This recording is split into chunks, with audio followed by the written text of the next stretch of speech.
Hello everyone, welcome to my channel recipe with Madhu. ఈరోజు మనం చేయబోతున్నాం కార్తీక పౌర్ణమి స్పెషల్ రెసిపీ పెసల బూరెలు. కార్తీక మాసంలో పెసల బూరెలు అంటే మన ఇంట్లో పండుగ వాతావరణం వచ్చినట్టేనండి. పాతకాలం నుండి అమ్మమ్మలు కానీ పెద్దమ్మలు కానీ ఈ రోజున తప్పకుండా ఈ రుచికరమైన బూరెలు చేస్తూ వచ్చారు. సో ఈ రెసిపీని మనం కూడా చేసేద్దాము. మీరు ఈ వీడియోని స్కిప్ చేయకుండా ఎండింగ్ వరకు చూడండి. అండ్ మా రెసిపీ విత్ మధు ఛానల్ని లైక్ చేయండి, షేర్ చేయండి, సబ్స్క్రైబ్ చేయండి. ముందుగా మనము స్టవ్ ఆన్ చేసి కడాయి పెట్టుకొని ఒక గ్లాసుడు పెసలు తీసుకొని అందులో వేసుకొని ఫ్రై చేసుకుంటూ ఉండాలండి. సిమ్లో పెట్టుకొని ఫ్రై చేసుకుంటే అన్నీ ఈవెన్గా వేగుతాయి బాగాన. సో సిమ్లో పెట్టుకొని మనం బాగా వేపుకుంటూ ఉండాలి. అది కొంచెం కలర్ చేంజ్ అయినంత వరకు మనం వేపుకోవాలి. ఇలా కలర్ అనేది చేంజ్ అయిన తర్వాత ఒక ప్లేట్లోకి అన్నీ వేసేసుకొని పక్కన పెట్టుకోవాలి, కొంచెం చల్లగా అయినంత వరకు. ఇప్పుడు పెసలు అనేవి కొంచెం చల్లగా అయిన తర్వాత ఒక బౌల్ తీసుకొని అందులో పెసలన్నీ వేసేసుకోవాలి. దాన్ని మనం ఒక 3 to 4 టైమ్స్ అయినా వాష్ చేసుకోవాలి. వాష్ చేసుకున్న తర్వాత దాన్ని కుక్కర్లోని వాటర్ వేసి కుక్కర్లో పెట్టేసుకోవాలి. కుక్కర్లో మనము ఒక 4 విజిల్స్ వరకు ఉంచుకోవాలి. చూసారు కదా, ఇలా మెత్తగా అయిన తర్వాత మనం ఒక జాలి లాంటిది తీసుకొని వాటర్ అంతా పోయినంత వరకు అందులో అవి వేసేసుకొని పక్కన పెట్టుకోవాలి. చల్లగా అయినంత వరకు ఉంచుకోండి పక్కన. పెసలు అనేవి చల్లగా అయ్యేలోపు మనము బెల్లం అనేది తరుక్కొని పక్కన పెట్టుకోవాలి. నేను ఇక్కడ చిన్న స్క్వేర్ క్యూబ్స్ లాంటివి ఒక 4 నుంచి 5 వరకు తీసుకున్నానండి. అవి సన్నగా తరిగేసి కొంచెం పౌడర్ అయినా పర్లేదు, చిన్న ముక్కల్లా ఉన్నా పర్లేదు, కరిగిపోతాయి. అవి తరిగి పక్కన పెట్టుకున్నాను. పెసలు అనేవి చల్లగా అయిన తర్వాత మనం మిక్సీ జార్ తీసుకొని అందులో కొద్దిగా పెసలు వేసుకోవాలి. చూసారు కదా, ఇలాగ పొడిలా అవ్వాలి పెసలు అనేవి. కొంచెం గింజ అక్కడక్కడ ఉన్నా పర్వాలేదు, ఏం ప్రాబ్లం లేదు. సో ఇలా మెత్తగా అయినంత వరకు చేసుకోవాలి. మిక్సీలో పొడిగా అయిన దాన్ని ఒక పళ్ళెం తీసుకొని అందులో వేసేసుకోవాలి. నేను ఇక్కడ వీడియో లాగ్ అయిపోతుందని చెప్పి ఎక్కువసేపు చూపించట్లేదు, జస్ట్ ఒకసారి వేసి చూపించాను. సో అలానే మొత్తం పెసలన్నీ చేసేసి ఇలా ప్లేట్లోకి తీసేసుకోవాలి. సో బూర్లకి మనకి తోపు అనేది అవసరం అవుతుంది కదా. సో ఇప్పుడు నేను తోపుకి ప్రిపేర్ చేసుకుంటున్నాను. ఒక గ్లాస్ మినప్పప్పుకి 2.5 గ్లాస్ ఆర్ 3 గ్లాసెస్ రైస్ వేసుకోండి, నానబెట్టుకోవాలి బాగాన. అది ఒక 1 అవర్ నుంచి 1.5 అవర్ బాగా నానితే మనం గ్రైండర్లో వేసేసుకోవచ్చు. గ్రైండర్లో వేసుకున్న తర్వాత మరీ ఎక్కువ వాటర్ వేసేకండి, కొంచెం థిక్గా ఉంటే మనకి బూర్ల తోపు అనేది బాగా క్రిస్పీగా వస్తుంది, చాలా స్మూత్గా కూడా వస్తుంది.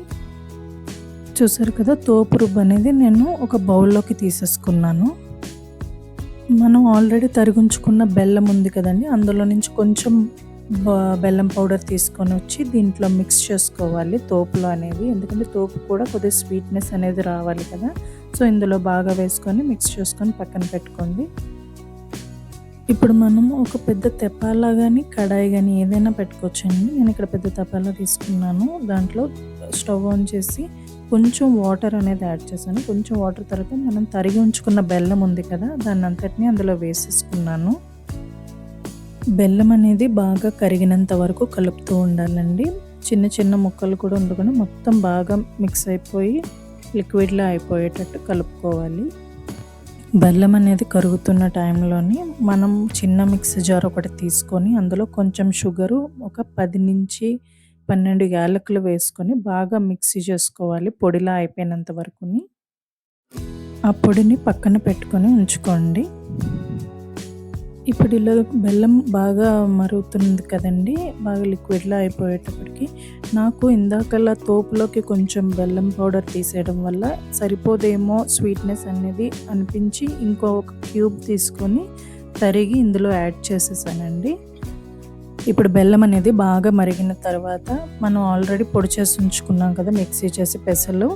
సో దాన్ని తీసుకొని వచ్చి ఆ పొడిని ఇందులో కొంచెంగా వేసుకుంటూ కలుపుకుంటూ ఉండాలండి, ఉండలు కట్టుకుని బాగా కలుపుకొని మిక్స్ చేసుకోవాలి. బెల్లము పెసలు అనేవి బాగా మిక్స్ అవ్వాలి. చూసారు కదా, ఈ పౌడర్ అనేది బెల్లంలోని బాగా తడిదనం అనేది లేకుండా కలుపుకుంటూ ఉండాలి. ఇప్పుడు మనం ఆల్రెడీ మిక్సీ చేసి పెట్టుకున్న షుగరు, యాలకులది పొడి ఉంది కదా! దాన్ని తీసుకొనొచ్చి ఈ మిశ్రమంలో ఏసి మొత్తం బాగా కలిసినంత వరకు కలుపుకోవాలి. బాగా కలిసిన తర్వాత స్టవ్ ఆఫ్ చేసి పక్కన పెట్టేసుకోండి.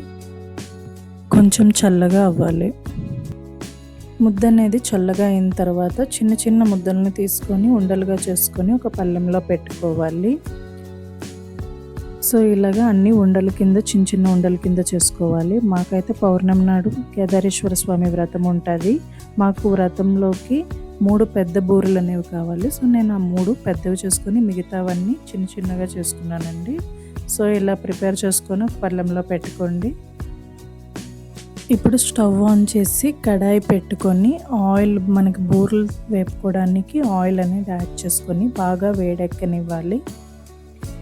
ఒక్కొక్కటిగా పెసలుండలు అనేవి తోపులోని ముంచి మనం ఒక్కొక్కటిగా అనేది వేసుకుంటూ ఉండాలి. అలా అన్నీ వేసుకొని బాగా ఫ్రై చేసుకుంటూ ఉండాలి. చూసారు కదా, ఇలా ఫ్రై చేసుకుంటూ ఉండాలి. మనకి స్టవ్ అనేది మీడియం ఫ్లేమ్లో పెట్టుకుంటే మొత్తం ఈ బూరనేది మాడిపోకుండాన ఈవెన్గా కలర్ అనేది వస్తుంది, మొత్తం ఉడుకుతుంది లోపల కూడా. సో మీడియం ఫ్లేమ్లో పెట్టుకొని బాగా ఫ్రై చేసుకుంటూ ఉండండి. చూసారు కదా, ఇలా ఈ కలర్ వచ్చిన తర్వాత తీసి పక్కన పెట్టేసుకోవాలి. ఇలా బూరెలన్నీ ఫ్రై చేసుకొని ఒక జాలి లాంటి దాంట్లో వేసుకోవాలి. సో బూరెలన్నీ రెడీ అయిపోయండి. ఒక బౌల్లోకి తీసేసుకుంటున్నాను. తోపు కూడా చాలా బాగుందండి. తొక్క అనేది చాలా క్రిస్పీగా వచ్చింది. సో చూసారు కదండి, కార్తీక మాసం నాడు కార్తీక పౌర్ణమి రోజు స్పెషల్ రెసిపీ పెసల బూరెలు రెడీ అయిపోయి.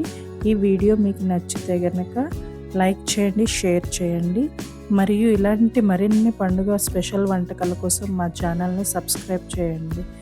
Thanks for watching. Please subscribe recipe with Madhu channel.